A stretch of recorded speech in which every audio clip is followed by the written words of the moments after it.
This week on Jerusalem Dateline, what's missing from the reporting in Gaza? The media's lopsided coverage of Israel's war with Hamas. Plus, hiding behind houses of worship, how Hamas is using mosques and churches to launch their attacks against Israel. And a strange new alliance. Israel joins forces with Egypt and Saudi Arabia to fight Iran.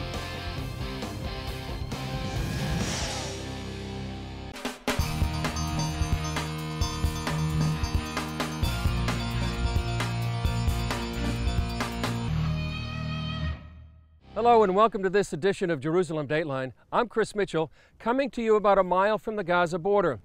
During the month-long war, the media broadcast thousands of images of Israeli attacks against Hamas inside Gaza.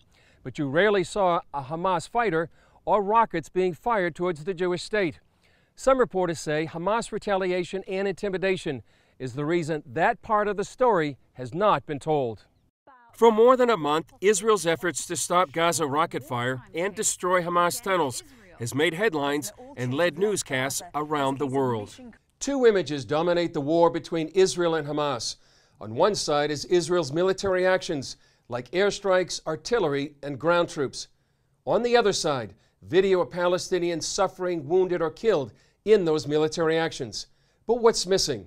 In Gaza, we have not seen Hamas fighters. They are not roaming the streets of Gaza City. They're not carrying weapons. Where are they? We've never seen those pictures in 4 weeks of reporting from this region. The Western press has not had access to the fighting arm of Hamas. So the impression creating is you have an Israeli army fighting and you have Palestinians on the other side.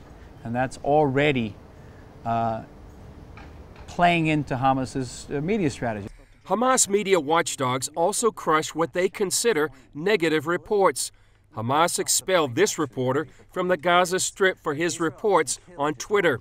CBN News' George Thomas spoke with him inside Gaza. He came to us, in essence, telling us that he was hauled in by Hamas militants and interrogated and threatened, and said that they didn't like the tweets he was tweeting, in essence, telling the world that Hamas was using civilian areas, in this particular case, using this journalist's hotel right next to his hotel to fire off rockets from the Gaza Strip into Israel. And they gave him 24 hours to get out of the Strip. Italian journalist Gabriele Barbati posted this on Twitter only after leaving Hamas-controlled Gaza. Out of Gaza, far from Hamas retaliation, misfired rocket killed children yesterday in Shati. Witness, militants rushed and cleared debris. His tweet corroborated the IDF account that Hamas rockets, not the IDF, hit the Al-Shifa hospital on July 28th. Filmmaker Michael Greenspan posted this exchange with a Spanish journalist on Facebook. I asked him, how come we never see on television channels reporting from Gaza any Hamas people? No gunmen, no rocket launcher, no policemen. We only see civilians on these reports, mostly women and children. He answered me frankly, it's very simple. We did see Hamas people there launching rockets. They were close to our hotel.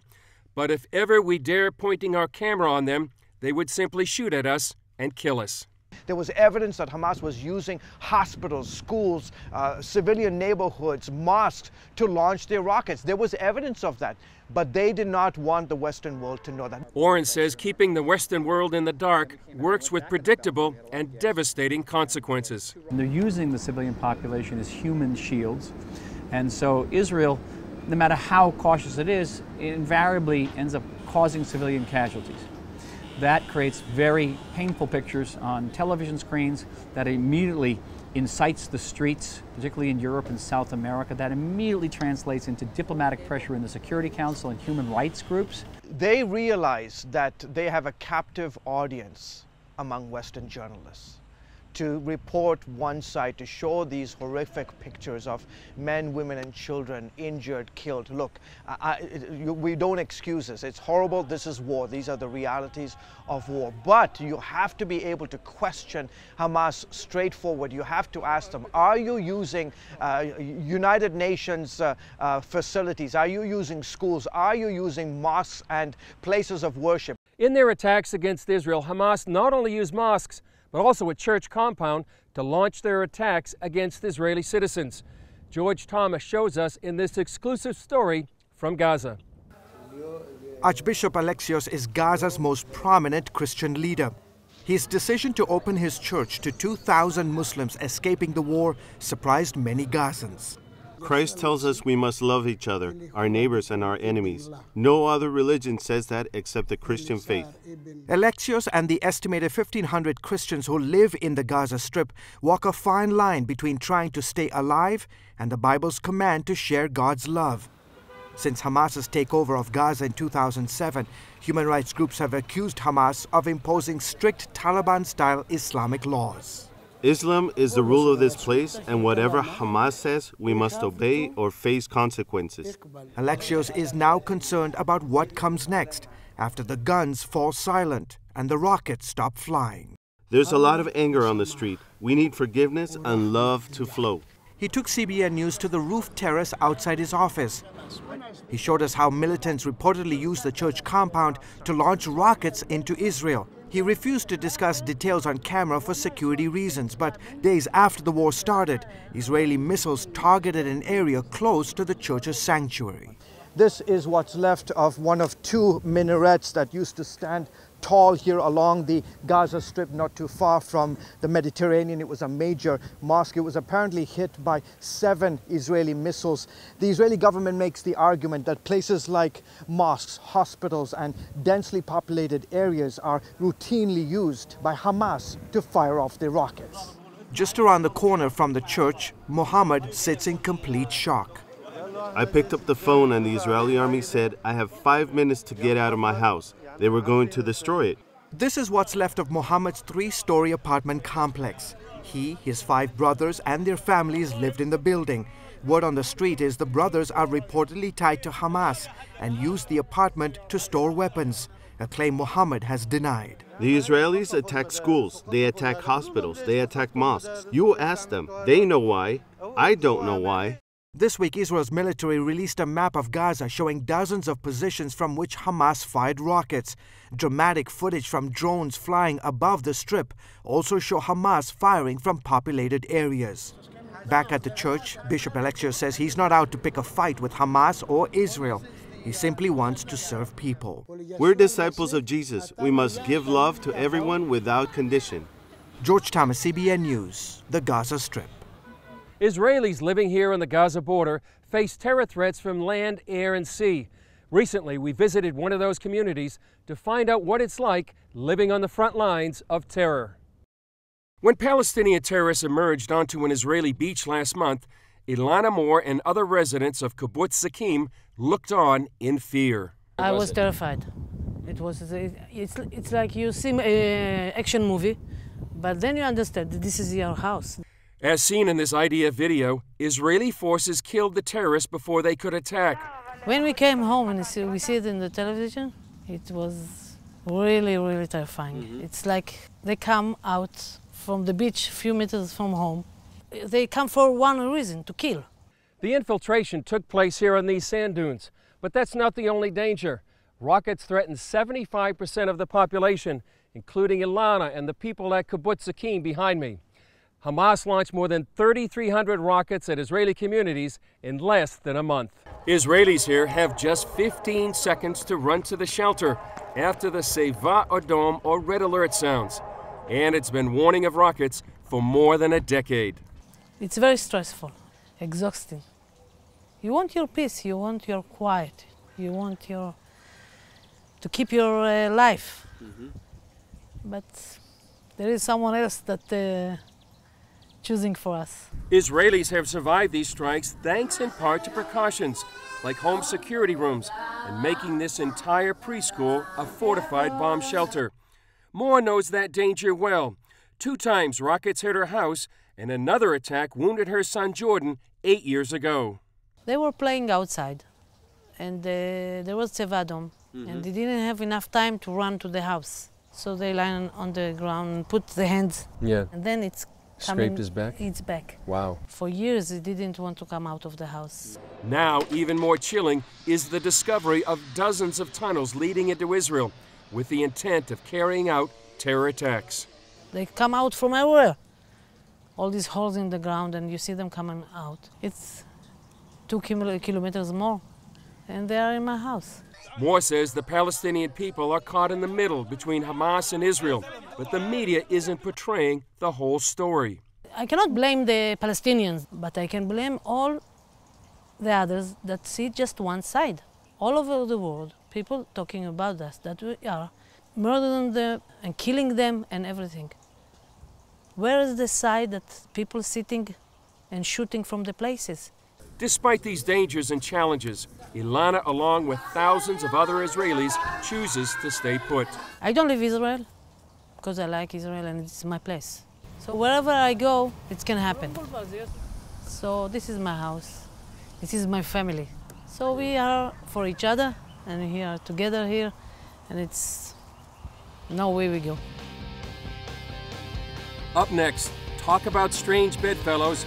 Israel appears to form an alliance with Saudi Arabia and other Muslim nations to counter Iran.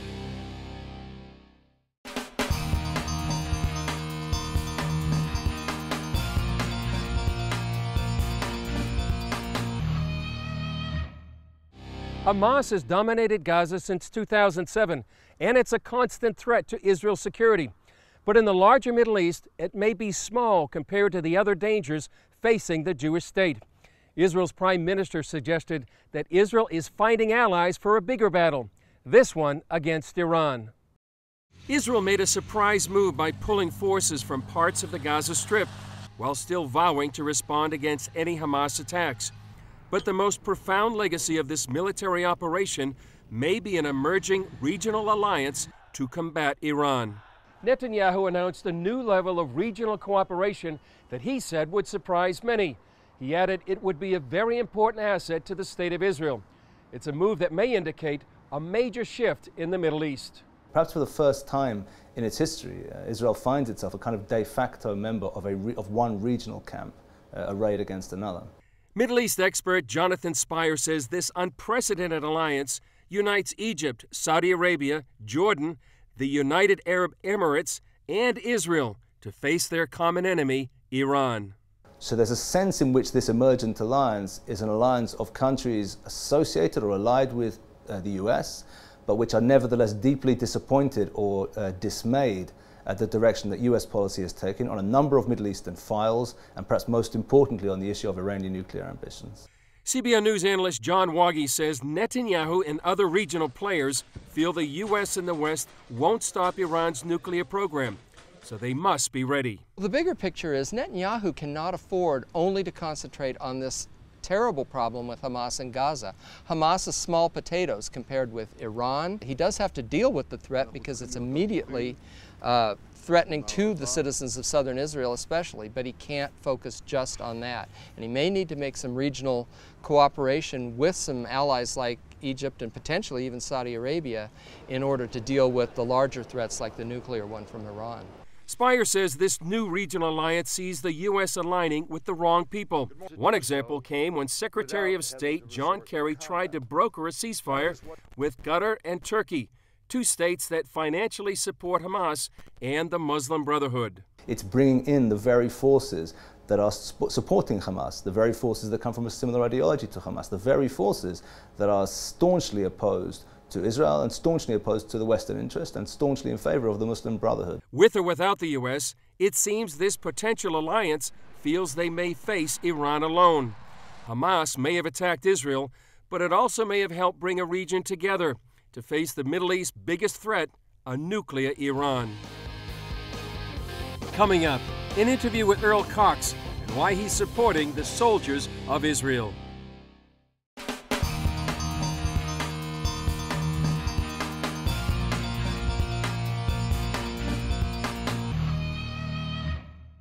Not too far from here, we joined IDF soldiers for a barbecue, sponsored by American Christians, led by Earl Cox, and they wanted to show their appreciation for those who fought for freedom. So Earl, it's great to be with you right now. Tell me what this means to you to have all these soldiers fed and sort of given moral support. It's an emotional thing, very difficult to explain. Knowing what these fellows have gone through in the last 4 weeks, many of them have not even been able to take a bath, as you very well know, Chris. And to be able to bring them a hot meal in here and maybe supply some other things that they needed, like wet wipes and so forth, It's probably been one of the highlights of my life, and I've been in 5 wars, and I have never been this emotional about anything. Because these are the guys that you're looking at now that are on the front line, Chris. These are not the fellows that are standing back in the back. They are the ones that are blowing those tunnels up. And so I feel a kinship with them, like a brother or a dad, more or less a dad or a grandfather with them, because they're all so young. But I see how they are bringing the Israeli people together. I mean, I was over at the Barcelona hospital where most of the wounded were taken immediately. And when I saw with my very eyes how moms and dads and friends and neighbors and everybody else had come to bring them candy and to just to stay with them and pray with them. And gosh, I just think this has been a way that Israel has become, and Hamas thinks they hurt Israel. Hamas brought Israel together, and the people are standing with their young men and women. Earl, what's the message that you're trying to bring to the soldiers here? I want them to understand clearly that we are solidly behind them. We will not stand in back of them, but we will stand beside them. And there's a big difference between being in the back and on the side. There are many people that deserve the credit rather than me. My face is up front like yours, Chris. We get the credit for things that other people really are doing behind the scenes, and they're not getting that credit. But there is a time that they will. And what's the response you've been getting from the soldiers? Embracing me, loving me, can't believe that these things are happening, that here people come from America and you're willing to give us hot food. You're willing Because you're not only supplying us hot food, you said you brought T-shirts and socks and a few other things during the war. Those, candy, underwear, and just about everything of the essential that they would need. And as I looked around here, it made me feel, oh, it's so great. You've got those T-shirts on, you've got those socks on, knowing that we could make just a little bit of difference in their lives and bring a little bit of comfort to them from a people that loves them. In what way do you feel that they are fighting the same battle that we're fighting in the U.S. and the West? Well, you can look at the whole world, what's happening in Afghanistan, Iran. You can look what's happening in, well, the whole world, Syria, the whole world. It's all up in arms, and many of them are against the United States. Israel does not have a friend, as you very well know, except the United States. I don't know of any nation on the face of this earth that would go as far as giving them aid, helping them. Most of them are boycotting Israel. And here we're standing with them. And I think that's important. And every request that they've made, we've given them, our United States Congress. And I'd say God bless each member in Congress that's voted for them, because they're standing solidly with them with what they need. And you've been doing this a long time. I remember seeing you up at the up on the border in Lebanon on the 2006 Second Lebanon War. So you've been here every time Israel's been at war. Yeah, I was, like you, I was walking the streets many years ago with a gas mask in my face during the Intifadas. Yeah, this is my 3rd war plus the engagement with Israel. Right. And it's been a good part of my life that I've spent here, 16 years now. And I hope I can get a few more in it in peacetime rather than the war. Anything else you'd like to add, Earl? As a Christian, I think that my message is to these people that I bring the love of the God of Abraham, Isaac, and Jacob to them. And instead of beating them in the head with the Bible, after all that we've done with these people, with the pilgrims and the crusaders, and etc., that they see a new Christian, a Christian that really believes in the Word of God and believes in the Bible, that it's inherent all the way through, and in the Torah. I believe in that Bible, and there's nothing in that Bible that tells me I shouldn't support Israel. But there's one thing that says I should. I will bless you if you bless Israel. And you know, at my age, let's face it, I've been blessed by God for standing with the state of Israel. And I try to tell people the same thing. It's not necessarily money he's talking about. It could be many, many things. And I'm just grateful to him that he lets me have this wonderful opportunity to be able to come and be amongst his people. Yeah. Amen. Thanks, Earl. Thank you, Chris. Coming up, visiting Israel in the middle of a war. It's just one reason this group of American Christians is among Israel's strongest allies.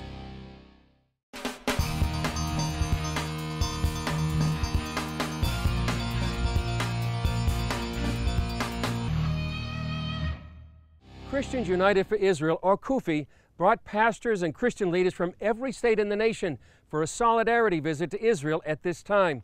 Here's a look at why they came to be on the front lines of the war between Hamas and Israel.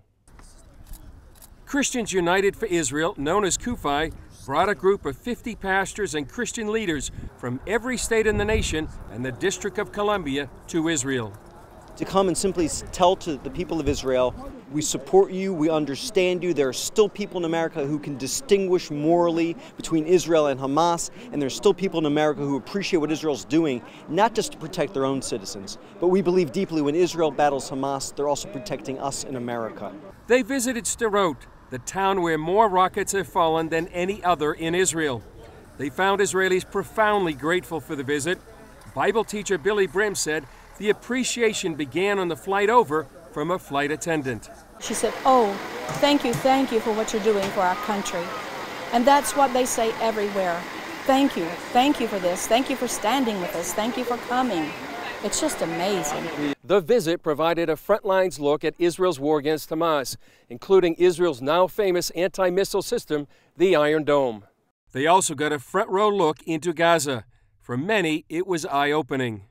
To be here, to stand, to look over, it really embeds it deep within your soul as to the dangers Israel faces every day of her life. Pastor Jay Bailey plans to bring a message back home.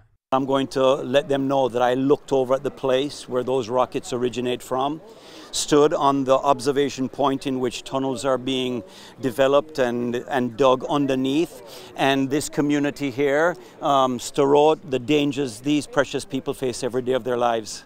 They also expressed concern for the people of Gaza.